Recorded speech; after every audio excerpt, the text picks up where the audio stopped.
بعد از یائسگی یا منوپاز چربی شکمی پیدا میکنیم یا تغییرات خلقی در زنان رخ میده. چه غذایی بخوریم، سبک زندگیمون چی باشه؟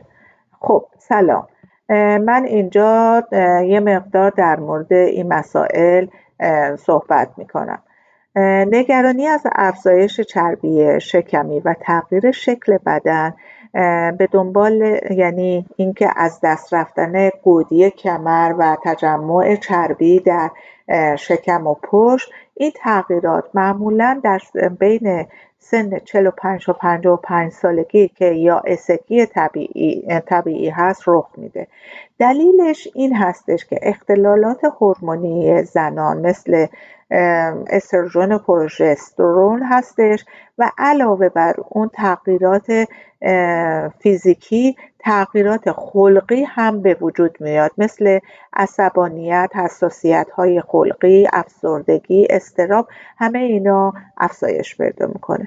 حالا برای اینکه در واقع خلق و خوی خوبی داشته باشیم، روح سالمی داشته باشیم و سبک زندگیمون مثل قبل باشه، باید چه کار بکنیم و چه راهکارهایی هستش که ما سبک زندگی جدید و سالمی رو شروع کنیم. اولین نکته اینه که اول اینو بهتون بگم که هیچ وقت ما مثل دوران قبل نیستیم و خودتون رو با قبل از منوپاز یا یائسگی مقایسه نکنین که من قبلا مثلا میدویدم 2 کیلومتر، الان نمیتونم. اینها رو باید شما مد نظر داشته باشید. خب برای رفع نفخ و جلوگیری از چاقی شکم، بشقاب غذای شما باید بالانس باشه. یعنی چی؟ یعنی که باید نصف بشقاب شما سبزیجات باشه برای تأمین فیبر. مثلا 30 گرم فیبر روزانه نیاز هستش. پروتئین کافی به اندازه هر کیلوگرم وزن 1 گرم پروتئین نیازه. مثلا اگر شما فردی با 60 کیلوگرم هستش، روزانه 60 گرم باید پروتئین بخورید. برای چی؟ برای اینکه از استخوناتون محافظت بشه و عضله سازی خوب باشه. و اینه که کربوهیدرات ها، مصرف حبوبات، برنج قهوه‌ای، کینوا و از افزایش مصرف نان و برنج سفید واقعا پرهیز کنید، چون قندشون زیاده، افزایش ترشح انسولین میکنه و در نتیجه تجمع چربی داره. به خصوص خیلی ها تو این سنها دچار دیابت نوع 2 میشن و باید حتما دقت بکنید. ممکنه که شما بگین که مگه میشه برنجون نخوردش و اینا. یه مقدار در واقع حفاظت شده عمل بکنین. یعنی مثلا نون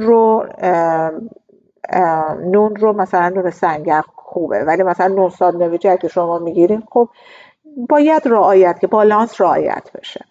از نوشیدنی های در واقع قندی مثل نوشابه ها واقعا پرهیز کنید. در صورت استفاده از لبنیات حتما کم چرب استفاده بکنید.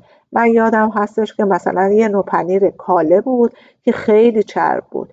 خب اونا رو من خودم نمیتونستم، اصطلاحا میگفتم که مثل، البته اون نوعش رو یادم نیستش، ولی میگفتم وقتی میخوردم میگفتم خدا رحمت کنه امواتتون رو. مادر بزرگم میگرفت و خیلی دوست داشت، میگفتم مامان بزرگی این چیه میخوری؟ مزه گچ میده. خلاصه اگر پنیرم میخوری در واقع کم چرب بخورین، شیر کم چرب بخورین. و برای تأمین کلسیم از منابعی مثل در واقع تأمین کلسیم از منابعی مثل کلمبروکلی استفاده کنیم. دومین مورد این هستش که اولیش تغذیه بود گفتم خدمتتون، دومیش این هستش که اصل دوم اینش که سبک زندگی فعالی داشته باشین. یعنی اینکه یکیش نوشیدنی آبه که متاسفانه افرادی که منوپوز میشن در واقع مصرف آبشون خیلی کم میشه و تشنگی ندارن. حتما خودتون رو موظف بکنین که آب بخورین، حداقل روزانه 7 تا 8 لیوان رو بخورین.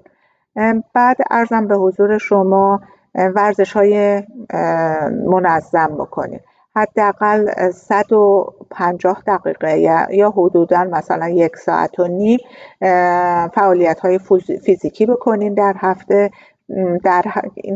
این ورزش باید 5 تا به صورتی باشه که 5 تا 6 روز در هفته پیاده روی باشه، 3 روز هم ورزش‌های جدی بکنین، حالا بنا به وضعیت جسمانی خودتون. ولی پیاده روی فکر نکنم مشکل خاصی، یعنی بیشتر افراد میتونن پیاده روی رو بکنن. مکمل هایی هم میتونین استفاده بکنین، مثلا مثل مصرف منیزیم هستش که 300 مثلا بعد شام بخورین. ویتامین B1 حتما شبا بخورین و اگر غذاتون بالانس مصرف میکنین نیازی به یعنی اون 3 اصل و مصرف پروتئین، کربوهیدرات و سبزیجات رو اگر رعایت کنین نیازی به مولتی ویتامین ندارین یا ویتامین C، مگر اینکه با پزشکتون حتما به هماهنگ باشین. آزمایشات یا معاینات فیزیکی رو که انجام میده از پزشکتون بپرسین که مکمل غذایی میتونین بخورین یا نه. و اینکه سعی کنین که اگر افزایش وزن دارین حتما کاهش وزن داشته، وزنتون رو متعادل بکنین که فشاری روی در واقع پاهاتون نیاد. بعد تا قبل از سن 55 سالگی و تا اینکه بتونین زندگی سالم تر باشه. اگر که شما از این ولاگ خوشتون اومد یا نظری داشتین حتما سابسکرایب و کامنت و لایک یادتون نره. ممنونتونم، خیلی ممنون. ان شاءالله روزای خوشی داشته باشین.